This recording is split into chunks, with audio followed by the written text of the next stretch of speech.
What's up, everybody? Ross with the Ross Reviews here. I'm back at it again with another video, and today we're going to finally break down the season finale of Season 7 of A Game of Thrones, like 7 months too late. But hey, I couldn't let that playlist sit there with one episode left. No matter how weird I felt about this episode, I knew I had to give you my thoughts. So I feel like it's probably better off that I waited because I rewatched it, and I actually don't hate it as much as I did the night it premiered. So let's just jump right into it and let's break this one down. So we get a good conversation between Jaime and Bronn to start this off about philosophy and, you know, what's worth fighting for in life and all that other stuff. And the one thing I do have to say about this episode after rewatching it, I think the conversation stood out a lot better than I initially remembered. There's a lot of memorable conversations between a lot of different people in this episode. Very dialogue heavy, which I think D&D are fantastic at writing. So it's good to see them, and you know, a lot of the performances that I'll touch on later, especially by Lena Headey, you know, they really conveyed a lot of tension and a lot of you know, basically like unrest that this is even happening, and you know, these people are even meeting. So we also got tons of reunions here. Like first we got the Hound and Brienne, and then Pod, Tyrion, and Bronn, and then you know, the good old Clegane Bowl tease, Cleggers versus Cleggers here between the Mountain and the Hound. And basically he's like, oh, this is not how it ends for you, brother. You know who's coming for you. And I'm like, all right, fuck yeah, let's get this. Like, I can't wait for Season 8. And if we don't get Clegane Bowl in Season 8, I'm going to riot. Unfortunately, I've changed my setup a little bit, so there might not be a table flip, but I might have to just stage one and work it out because, you know, if we don't get a Clegane Bowl, then what was even the point of this scene? Also, at first, when Bronn took away Pod, I thought that they were going to pull some wildfire shit, like right in the beginning, and basically we were going to lose a lot of people, a lot of important characters to, you know, help the budget, basically, for Season 8, which would have kind of sucked, but I'm glad that they, you know, didn't do that, even though I really thought Cersei was going to. Also, once everybody actually gets into the dragon pit, we get a fun little, I don't know if it was a nod to, but it reminded me of the Sarlacc pit scene from Return of the Jedi, where like everybody's just like looking around at each other and like giving the eyes, and there's a lot of like very good like facial acting in this episode, which was awesome, especially by Lena Headey. Like later on in her scene with Tyrion, there's a lot of like very small nuances to her performance, which, you know, I think she's a fantastic actress. I think she plays the character of Cersei fantastic. I don't know if there's anybody else who actually could have played it the way that she has and as well as she has, and to like give off like Mad Queen Cersei as well as she has. So I'm very, very glad, especially now with the casting of her. So, of course, when Dany finally ends up showing up, she's got to make a big old scene with a big old, you know, dragon, and hey, look at me, look at this shit that I've got. And like Cersei accurately points out later on, like she showed off, basically, she showed her entire hand. She showed off the Dothraki, the Unsullied, and her 2 dragons. So Cersei's right to read into that, but I like later on when that actually happens, like Jaime's just like, dude, even if we can kill a dragon, like there's still like an army of the dead that's coming. Like no matter how you spin this, we're fucked. So yeah, Dany just comes in, fucking power moves, flexing on them haters, the whole fucking 9. And I feel like Jon Snow is just like, damn, like I see you, girl, I see you. Also, I like that as soon as this meeting starts, Euron's just already chirping people and, like, you know, going after Theon, and then, you know, making the joke about Tyrion being a dwarf and the whole 9. You know, I really think that he's fucking out of his mind, and I really want to see some Euron wildcard shit next season, especially with the way that they played his character later on, where he's just like, oh yeah, I've been all around the world, I've seen things you couldn't imagine, and this is the only thing that terrifies me. And everyone's like, oh well, I guess, you know, there goes that. You know, he's not going to play a role here, when actually him and Cersei conspired for him to go get the Golden Company. I thought that was a very, very smart play. And I mean, when we think about it here, like, Jon really is up against it. Like, sure, Dany's seen it firsthand, but everybody else, obviously they know the story of the Long Night. They were all told that when they were kids. But like, think of like the mythology that we're told in our world about, like, Noah's Ark. There was a great flood, and all this other stuff. And you go to like the Norse mythology, like the story of Ragnarok. You look in the Mahabharata from India, where these great aerial battles between gods took place over India, and the consequences it had for the people living there. You know what I mean? We all have like these stories and stuff, but as time goes on, we're kind of like, I don't want to say we wise up, because it's like, I guess it's slightly different between like a fantasy show like this, where turns out, yeah, the Army of the Dead's fucking real, and the White Walkers, they're real, like it's all real, where here you have your your own beliefs about that kind of stuff. But it is interesting to see, like, basically Jon's just like, the only way I can actually prove this is by showing you. So I've risked everything, got you one, so your move. And of course, shocking to no one, it plays exactly how you think it would, where Cersei is like, oh, well, I know Ned Stark's son's not gonna lie, and Jon's just like, yeah, you're right. I'm going to be honest, just like my father. And yeah, I've already pledged myself to Daenerys, so sorry, but I'm not gonna lie. And of course, it goes exactly how you think it would. Like, Cersei's like, all right, well, fuck it then. If you're already conspiring against me now, like, what are you gonna do when I pull my armies forward to help you? You know what I mean? Are you just gonna stab me in the back? Like, what's gonna happen? And I really honestly like Jon's line about, if people keep lying and people stop telling the truth, then there's only better and better lies, and there's no honesty in the world. And as we see, especially with, honestly, players like Tyrion, Dany, Jaime, Cersei, a lot of what they've accomplished was all based on lies. But then you see see how Jon, a bastard, rose to where he got to be, and the only time he lied was for the greater good, to basically get information on the wildlings. That was the only time, he ever played somebody. But even then, as we see, it did work out in Jon's favor. You know what I mean? He earned the respect of Tormund and the rest of the wildlings by doing what he did and being an honest man. And I think that's a very important allegory for our own times, especially with, what's going on in our political world right now, with, obviously President Trump and a lot of other politicians. You know what I mean? It's all a lot of lies. To basically, they tell you what you want to hear, so you get their vote, and then from there they just do whatever best suits them or best suits the people that are paying them and stuff like that. And I think, even though this is a fantasy show, I think there's plenty of room for slight political commentary like that, and having Jon Snow basically be that paragon of true good and the lawful good. I think it's very well placed, and I think it serves a very good message for basically what he's trying to accomplish. Like, hey, we need to trust each other. So if I'm gonna lie right here, how am I supposed to trust the Lannisters when we actually go to fight? So when Tyrion goes to talk to Cersei, I think that was an intense ass scene. Like, let's be real. Like, she could have killed him at any time, and he was even like egging her on, like, hey, if it wasn't for me, like, just as you were just saying, if it wasn't for me, you'd still have a mother, you'd still have a father, you'd still have 2 children. You know what I mean? And even the Mountain like draws his sword, and he's like, fucking do it.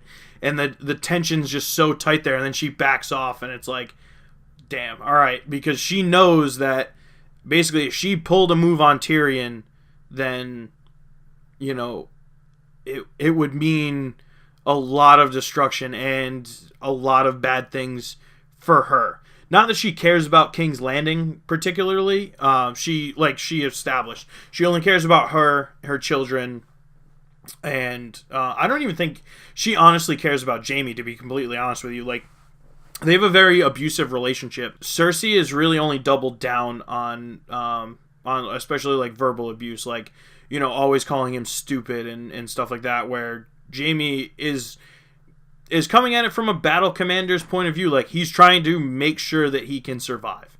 And you know, she comes in hot and he leaves.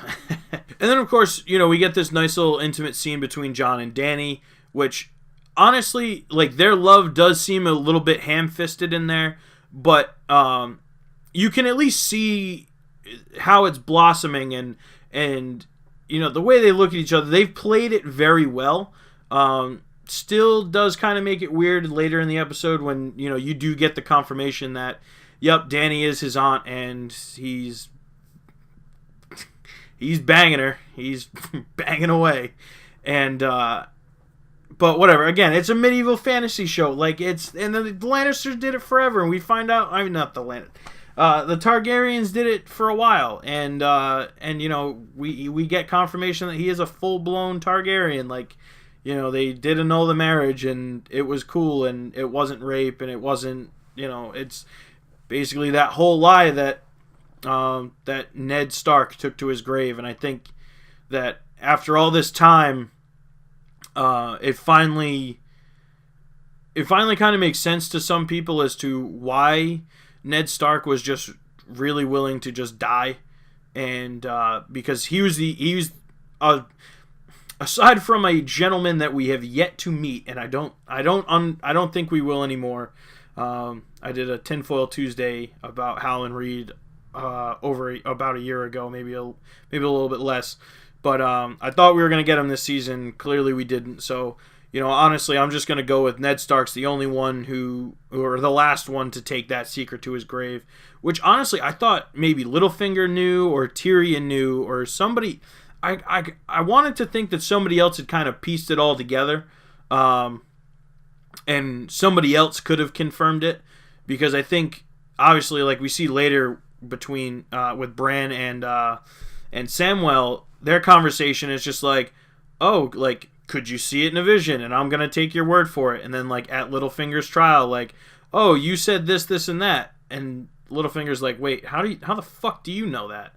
You know what I mean? And everyone was just kind of like, oh, yeah, he said it. It must be true. Like, nobody questioned it. So I think Bran is a little, I think his character is misused. And I think that they might be misstepping with his powers and stuff like that. And basically, like, just people overall just trusting that he knows this shit and nobody knows why. Then again, maybe there was some stuff behind the scenes that we just didn't see, like maybe some extra conversation with Sansa and Arya, you know, about like maybe some slightly happier memories that he brought up, and we're just like, yeah, no, I totally know about that. Like, you did this, this, and this, and they're like, oh shit, okay, well, not the weirdest thing I've seen today, so yeah, it must be true. But we'll get to that a little bit later. So, Littlefinger flies a little too close to the flame here, and basically falls right into Sansa's very well played trap. I do like how she played him, because initially I was going into this episode like, dude, why do the sisters hate each other still? Like, why is Sansa still listening to Littlefinger after all he's done? And then, you know, they bring Arya into the Great Hall, and you know, she lays out the charges, and then, you know, looks over and goes, you know, Lord Baelish, how do you plead? And everybody's just like, what? Like, I don't know. I guess I figured maybe, like, you know, maybe basically, like, the reaction from everybody else might have been a little different. Like, wait, I thought you were just talking to your sister, but now whatever. You know what I mean? Like, just the guy next to him just turns like, well, what do you say, huh? And then, you know, Arya's like, well, my sister asked you a question. Are you going to answer it? But I do like that they finally took him down for everything that he did. Because I was talking to a friend of mine about it, like, what role was Littlefinger going to play in the War for the Dawn. Like, there's just, at this point, it's like you got to trim down what you can and get rid of the characters that aren't going to do anything in this big battle next season and the reshaping of Westeros and stuff like that. So I think Littlefinger going out now was cool, and at first his death scene kind of bothered me, but once I rewatched it, I noticed like a few nuances in his performance where like he's like his throat is slit and he's going to die, and he's like still like he's choking on his own blood, like trying to still plead for his life. I just didn't like that he begged the way he did. I figured a man like Littlefinger, I guess he would kind of, I don't know, I just wasn't expecting him to be like, to start to cry and like, I loved you and this and that to Sansa. I don't know. I figured, I don't know, I guess maybe I had like a slight more respect for Littlefinger than for him to cower like that. But the sneaky people tend to cower like that, so I guess that. Then we get the scene with Jorah where he knows that he has lost the battle for Dany's heart, which, after all this time, I don't know why he thought he was going to win. Even like the Beyond in the episode last week, like, I don't know, I thought he gave it up then, but I mean, he did have a serious point worth considering. Like, she flies into Winterfell with the dragons and shows like, hey, like, these are dragons, yes, but they're cool. Like, I'm not gonna burn the place down. Like, I think he had a good point, but then again, Jon has a better one, and saying like, hey, listen, like, we really do need to make the Northerners trust us and not be mad at me for giving up the throne. Which I don't know if Sansa's gonna tell them about that, or she's gonna let him do it when they get back, or he's going to do it in front of them, or how that's all going to play out. So I'm interested to see how that's going to work. It'll probably, I can't imagine it wouldn't be in the season premiere of the next season, but again, that's not till 2018, so we got some time to wait. So then we get the actual scene with Jaime and Cersei. I know I touched upon it earlier, but I want to go a little bit more in depth with it here. I'm glad that she called his bluff, but this should have happened a long time ago. I know I haven't really had a chance to get into it, but Jaime in the books is one of my favorite characters because he has like this fallen knight type of misunderstood character arc, and the actions he takes in the book when he's actually done with Cersei and stuff really make him a more likable character, and it makes me I guess, like, I've kind of based a D&D character I have, like, kind of waiting in the wings on his choices and stuff like that. I think it's just really interesting. I've said it before, I'm a big fan of redemption arcs, and I think Jaime Lannister does deserve one out of anybody in this show. Theon's getting a pretty good one, but I think Jaime's the more important one in the situation. So Theon's confession to Jon seemed like it was going to be a better scene than I remembered it, but within a few minutes it just got worse. It was cool, and then it got lame, and it just didn't recover. Like the whole "my sister needs me," and Jon's just like, well, why are you still talking to me? And then he goes down to the boat, and they're fighting, and it's cool, and then he's like he's just wearing the other guy down, and then he goes for the crotch shot, and Theon doesn't budge because he's got no cock there. But I gotta be honest with you, like, the nerves are still all there. Like, everything else aside from the cock is still there. So I gotta imagine it would still hurt because the nerves are still gonna react the same way. But I'm suspending disbelief because it's a fantasy show with dragons and zombies and... Alright, moving on. And then I thought the scene where the snow's falling on King's Landing was really, really interesting. It was really cool to see, like, winter has finally reached King's Landing, and it's a different side. Like, we've always seen it sunny and warm and beautiful for the last couple of seasons, or the whole show, basically. And, it's nice to see that switch up, like, okay, it's real, like, winter is here, really harping on that. But it was a really interesting scene, and how they slowed down the main theme with just the vocals there. I thought it was really cool. All right, so Sam and Bran have an interesting conversation, and I really enjoyed it now that I watched it again. because basically, Sam's kind of talking to a T-1000 here. You know what I mean? Like, so he goes in and, he's like, what happened to you north of the wall? He's like, I'm the three-eyed raven now, like being all creepy. And he's just like, oh, I don't know what that means. Like, he just has like, again, like Sam has the same reaction like that the viewers have on this, which leads a little bit to my tinfoil theory that what we're doing here is Samwell's retelling of it in his own book. That's how we're getting the information that we're getting. And he's maybe the author. So it's probably on Reddit somewhere. You guys can totally read up on that. But yeah, and I love how he's just like, oh, John's coming like here now, and he's just like, oh, did you see it in a vision? And he's just like pulls out the scroll, and Sam's like, God damn it, like and it's just like such a Samwell move. But it's a great performance by Samwell, and I've said it before, Bran's getting really weird on me. I don't know how I really feel about it, but it is what it is. We're just gonna keep going with it. Okay, so when it comes to like Rhaegar, I'm not gonna lie, dude. I thought he was gonna be way hotter than that, but I don't know. I guess you can't have a guy who's like more attractive than Kit Harington in the show at this point. Also, one of the things I didn't like is that his name is Aegon. He already had a son named Aegon who, at the time, Rhaegar didn't know was dead. So, like, I don't know if there was a plan that he was going to, like, switch out Jon for Aegon, or, like, I don't know.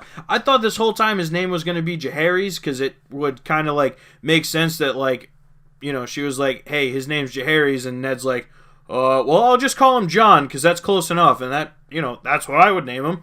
It would be a callback to Jaehaerys Targaryen, him and Jon have, like, very similar stories, kind of, so it would be like, a repeat of that. I don't know. Whatever. I mean, I know people recycle, like, well, back in the day they recycled names of dead kids, but I figure that was just like after they were already dead, but whatever. Again, it's a show about dragons and zombies, and it's suspending the disbelief. Again, I got it. And then they show Tyrion when they're doing the thing, and a lot of people are like, oh, he's jealous. He totally wants Dany. I'm like, well, he should know that he's not going to get her. I don't think he actually wants her. I think his more concern was just like, oh, this is going to complicate some shit if they start doing the thing and like, I almost wonder, like I said earlier, maybe somebody figured it out, and I figured Tyrion would be one of them. So maybe he actually does, and he's just like, oh, Jon, you probably shouldn't be doing, but, obviously he's not going to run in and like pound on the door and just like, no, don't do it, stop, it's your on. You know what I mean? It's whatever. It's gonna happen. They're gonna, and of course with their conversation earlier, Dany's likely gonna get knocked up by him. So I don't know if it's maybe the specific one that we saw, or maybe a different time that they end up doing it. But I do think that there's gonna be something there that will, whether it's complicate the plans for battle or what, I think there's probably going to be something there. Now we get to the last scene. First off, I want to say, everybody complains about Jon Snow wearing plot armor, but I will tell you that Tormund is definitely wearing plot armor. There have been 4 times that I can remember off the top of my head that he almost bit it and somehow survived. But I'm glad that he survived. I like Tormund a lot. I would love to see him and Brienne make giant beasts of children and rule the North. And I want to see some things from my man Tormund. I think he's got a role to play. However, and again, I know I said suspend the disbelief. It's a show about dragons and zombies, and now we're going to talk about a zombie dragon. Okay, so we have the white dragon, right? I don't understand physics as much as maybe the next guy, but I can't figure out how something is going to fly with holes in its wings. And especially fly as fast as it was flying. And then the other thing, how is it spitting blue flame? Is it magic? Like, is it... and if whites are, like, weak to fire, shouldn't it be, like, hurting itself by blowing the fire? Like, am I the only one who's thinking this? Again, but... Well, either way, the season finale has finale'd. I doubt it, but I'm just going to keep hope that maybe we'll get Winds of Winter before or around when this comes out so we can finally get George's version. But we have an extra year to Theorycraft, and I know there's been a bunch of leaks so far, which I've honestly tried to stay as far away from as possible. I want to know next to nothing about next season. You know, as much as this pissed me off, as much as like this season kind of weirded me out when I watched it the first time through, after seeing The Last Jedi and seeing how bad that disappointed me, and how big of a disappointment Destiny 2 was, Game of Thrones doesn't disappoint me as much anymore. So, as you can probably tell, you know what the next upcoming videos are going to be. So anyway, guys, thanks for checking out today's video. I hope you liked it. If you're brand new, make sure you hit that like and subscribe button. I've just found some time to, get this channel back up and running. It's been a long hiatus. But, as you can see by the border, I am, trying to revamp the channel a little bit, make it a little nicer, make it a little cooler. I'm probably gonna end up rebranding the entire channel soon, so I don't know how many more times you're gonna see this logo up here, but let's see where this goes. Let's try to make 2018 a great year with a great channel with some great content. So I'm gonna try to do a couple episodes on The Last Jedi, because I don't think one video is just going to do it, and I think that I need to make sure that I'm tactical about what I say so I don't end up in the category of neckbeards in their basement complaining about it, because there was some stuff that I really, really enjoyed, and there's some stuff I really, really didn't like, and Rian Johnson really confused the shit out of me here with what he did. So keep an eye out for those videos. They'll probably be coming sometime soon. Also, I'm going to start doing some more stuff on Dungeons and Dragons now that I've been playing for quite a bit, and I kind of know what I'm talking about. So I think the first couple of things I'm going to do there would probably be like character creation and stuff like that. Stuff that I really excel at, whereas like some of the rules and stuff I'm not quite up on. I've only played at this point a fighter and a warlock, so I don't know a total lot, but at least I can maybe help you make a cool character. So without further ado, guys, this has been Rosso Reviews. Rosso, signing off.